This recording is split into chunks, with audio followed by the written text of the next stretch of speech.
Assalamualaikum warahmatullahi wabarakatuh. Salam dan bahagia guru penggerak. Perkenalkan, saya Ibu Nabila Indrasuti Nataningrat, calon guru penggerak Angkatan 11 Kabupaten Semarang dari SMA Negeri 1 Ambarawa. Zona refleksi Dwi Mingguan 4, modul 1.4 mengenai budaya positif. Saya mengambil model refleksi 4P, yaitu Facts atau peristiwa, 2 Feeling atau perasaan, 3 Feeling atau pembelajaran, 4 Futur atau penerapan. Yang pertama, akan saya bahas mengenai peristiwa.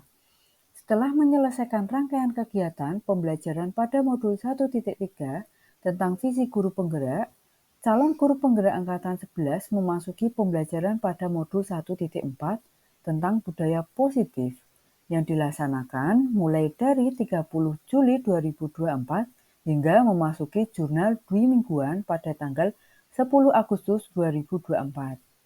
Pada hari Selasa, tanggal 6 Agustus, kami membahas modul 1.4 di ruang kolaborasi, dilanjutkan pada tanggal 7 Agustus mengenai presentasi kelompok. Kegiatan selanjutnya yaitu ada pendampingan individu. Pada hari Rabu, 7 Agustus, Bapak Prama Ramdhani selaku pengajar praktik saya kembali berkunjung ke sekolah untuk melaksanakan pendampingan individu yang kedua. Beliau membantu saya ketika berdiskusi dengan Bapak Ibu guru untuk merumuskan visi dan prakasa perubahan sekolah. Kegiatan ini dilaksanakan dari pukul 10 hingga 1 di ruang laboratorium SMA Negeri 1 Ambarawa. Sebelumnya ada juga kegiatan lokal karya. Lokal karya 1 yang dilaksanakan pada tanggal 21 Juli 2024 bertempat di SMA Negeri 1 Bergas. Kegiatan ini memberi wawasan yang lebih mengenai penerapan nilai-nilai guru penggerak. Kami juga berkolaborasi dengan kelompok mengekspresikan kreativitas kerja kelompok dengan penuh bahagia. Poin yang kedua akan saya bahas mengenai perasaan. Saya merasa senang dan bahagia saat mempelajari modul 1.4 tentang budaya positif ini, meskipun materinya cukup banyak dan tugas harus terselesaikan. Hal ini tidak mematahkan semangat saya untuk terus maju dalam mengikuti kegiatan pendidikan guru penggerak dengan baik. Poin yang ketiga yaitu ada pembelajaran. Yang pertama, budaya positif sangat diperlukan untuk mewujudkan pendidikan yang berpihak pada murid. Selanjutnya, sebagai seorang pendidik, guru bertanggung jawab untuk mewujudkan budaya positif di lingkungan sekolah. Jika budaya positif telah terwujud, maka akan tercipta murid yang merdeka dan bahagia, guru yang saling mendukung dan menguatkan, serta lingkungan sekolah yang nyaman dan aman. Agar dapat menciptakan budaya positif, guru harus memahami dan dapat menerapkan konsep-konsep seperti disiplin positif dan nilai-nilai kebajikan universal, teori motivasi, hukum dan penghargaan, restitusi, keyakinan kelas, kebutuhan dasar manusia dan dunia berkualitas, restitusi 5 posisi kontrol, restitusi segitiga restitusi. Yang pertama akan saya bahas mengenai disiplin positif. Tujuan dari disiplin positif adalah menanamkan motivasi pada murid-murid kita, yaitu untuk menjadi diri sendiri dengan nilai-nilai yang mereka percaya. Ketika murid-murid kita memiliki motivasi tersebut, mereka telah memiliki motivasi yang tidak akan terpengaruh pada adanya hukuman atau hadiah. Mereka akan tetap berperilaku baik dan berlandaskan nilai-nilai kebijakan karena mereka ingin menjadi orang yang menjunjung tinggi nilai-nilai yang mereka hargai atau mencapai suatu tujuan mulia. Jadi, secara umum, disiplin positif adalah suatu pendekatan untuk menerapkan disiplin dari dalam diri anak tanpa hukuman dan hadiah. Yang kedua, mengenai teori kontrol. Dr. William Glasser dalam kontrol teori yang kemudian dari berkembang dan ditanamkan choice theory meluruskan beberapa miskonsepsi tentang makna kontrol. Yang pertama, ilustrasi guru mengontrol murid. Yang kedua, ilustrasi bahwa semua penguatan positif, efektif, dan bermanfaat. Yang ketiga, ilustrasi bahwa kritik dan membuat orang merasa bersalah dapat menguatkan karakter. Yang keempat, ilustrasi bahwa orang dewasa memiliki hak untuk memaksa. Selanjutnya, yang ketiga mengenai teori motivasi. Diane Gosser dalam bukunya Restructuring School Description menyatakan ada 3 motivasi perilaku manusia. Yang pertama, untuk menghindari ketidaknyamanan atau hukuman. 2, untuk mendapatkan imbalan atau penghargaan dari orang lain. Yang ketiga, untuk menjadi orang yang mereka inginkan dan menghargai diri sendiri dengan nilai-nilai yang mereka percaya. Keempat, ada hukum dan penghargaan. Dalam menjalankan peraturan apapun, keyakinan kelas atau sekolah, bila mana ada suatu pelanggaran, tentunya sesuatu harus terjadi. Tindakan terhadap suatu pelanggaran pada umumnya berbentuk hukuman atau konsekuensi. Alif Khan, Pushing by Rewards, 1993 mewawancarai ASCG atau Annual Conference Maret 1995 mengemukakan baik penghargaan maupun hukuman adalah cara-cara mengontrol perilaku seorang yang menghancurkan potensi untuk pembelajaran yang sesungguhnya.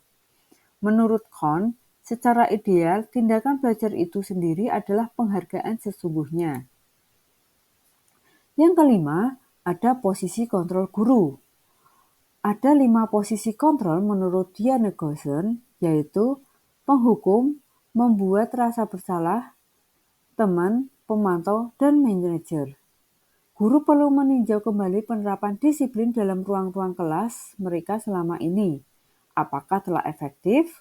Apakah berpusat, memerdekakan, dan memandirikan siswa? Menurut saya, posisi kontrol yang paling baik diterapkan guru adalah posisi manajer, karena fokus pada murid, bukan untuk membahagiakan guru atau orang tua. Di posisi inilah, murid dapat menjadi pribadi yang mandiri, merdeka, bertanggung jawab atas segala perilaku dan sikapnya, yang pada akhirnya dapat menciptakan lingkungan yang positif dan nyaman. Yang keenam, ada kebutuhan dasar manusia. Seluruh tindakan manusia memiliki tujuan tertentu. Semua yang kita lakukan adalah usaha terbaik kita untuk mendapatkan apa yang kita inginkan. Ketika kita mendapat apa yang kita inginkan, sebetulnya saat itu kita sedang memenuhi satu atau lebih dari satu kebutuhan dasar kita, yaitu kebutuhan untuk bertahan hidup atau survival. Kasih sayang dan rasa diterima, love and belong, kebebasan freedom, kesenangan fun, dan penguasaan atau power. Maka sebagai guru kita perlu memahami kebutuhan dasar murid. Yang ketujuh, keyakinan kelas. Seseorang akan lebih tergerak dan bersemangat untuk menjalankan keyakinan daripada hanya sekedar mengikuti serangkaian peraturan tertulis tanpa makna. Murid-murid pun demikian. Mereka perlu mendengarkan dan memahami arti sesungguhnya tentang peraturan-peraturan yang diberikan. Apa tujuan utamanya? Bukan sekedar mengikuti serangkaian peraturan-peraturan yang mengatur mereka tanpa memahami tujuan mulianya. Keyakinan kelas adalah nilai-nilai kebijaksanaan yang diyakini oleh kelas untuk menumbuhkan motivasi intrinsik dan budaya positif di kelas.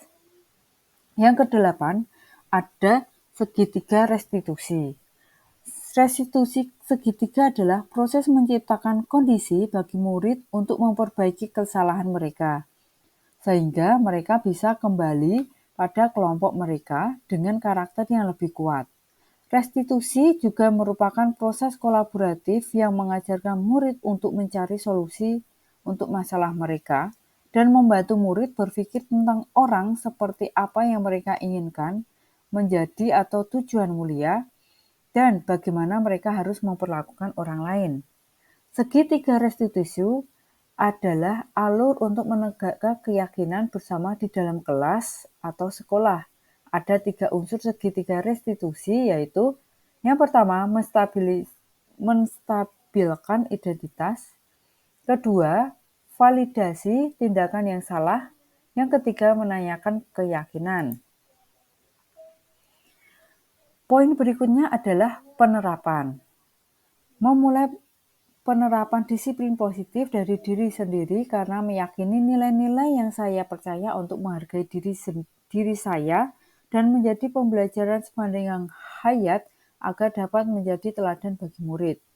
Yang kedua, melakukan pengimbasan kepada rekan-rekan guru di SMA Negeri 1 Ambarawa terkait penerapan konsep inti dalam mewujudkan budaya positif melalui diseminasi. Yang ketiga, kolaborasi bersama rekan sejawat dalam membuat program pembiasaan positif yang berdampak pada perubahan perilaku murid menjadi lebih baik. Dari segala poin-poin yang saya terapkan, ada kesimpulan, yaitu setelah memahami materi pada modul 1.4, peran yang saya lakukan sebagai guru dapat menciptakan budaya positif, menggunakan restitusi, menetapkan diri pada posisi kontrol sebagai manajer, dan membuat keyakinan sekolah atau kelas, serta menyelesaikan masalah dalam tahap segitiga restitusi. Sekian zona 2 mingguan mengenai budaya positif yang saya terapkan. Mohon maaf jika banyak kesalahan dan kekurangan. Saya akhiri. Wassalamualaikum warahmatullahi wabarakatuh. Salam guru penggerak, tergerak, bergerak, dan menggerakkan.